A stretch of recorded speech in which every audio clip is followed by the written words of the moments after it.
Example 2. A ball is thrown upward at 32 miles per hour from ground level. It is to dislodge a sheet in telephone wire 40 feet above the height of the ground. The distance traveled, the height of the ball at time t, is given by negative 16t squared plus vt, where v is velocity, plus 6. Okay.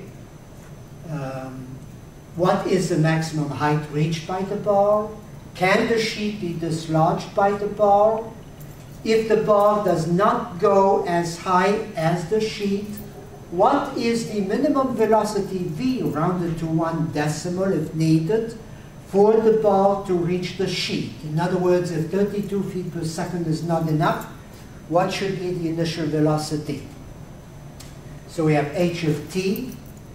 We want to simplify. We want to complete a square. So I factored out the 16 from these two terms. Forget about the 6 temporarily.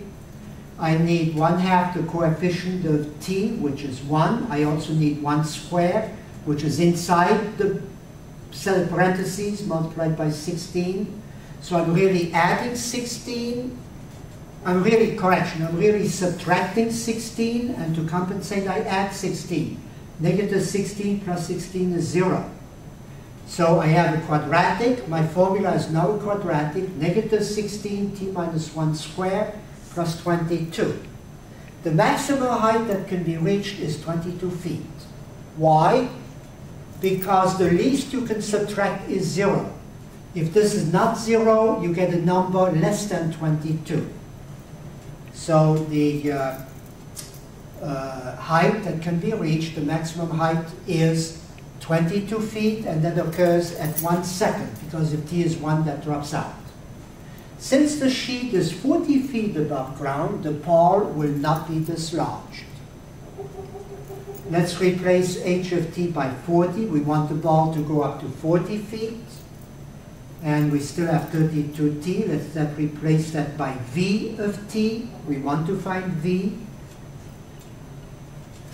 So we want to go 40 feet high, and what is the velocity? I guess we complete the square. We have these two terms. I am factoring out negative 16 because I want to get 1 times t squared. So I get, when I distribute, I'm back at plus v, because negative 16 over negative 16 is 1. And I need that number squared right here. I'm subtracting 16 times that number, so I have to add 16 times the same number to add 0. This is a complete square now. This is a constant. This is equal to 0. And the maximum height is reached when the square root term is v over 32 subtracted from t when that is 0. Again, I want this to be as high as possible. So I want to subtract as little as possible. And since I have a square, this is not a negative number, so that stays negative 16. Okay. When that drops out, I want this to be 0. And when I crank out this equation, I come out with v squared, which is this number, v, which is the square root of it, which apparently is 69 feet per second. So if the ball is thrown upward at a minimum speed of 69 feet per second, it's feet per second, I think, it's not miles per second, then you will reach the sheet.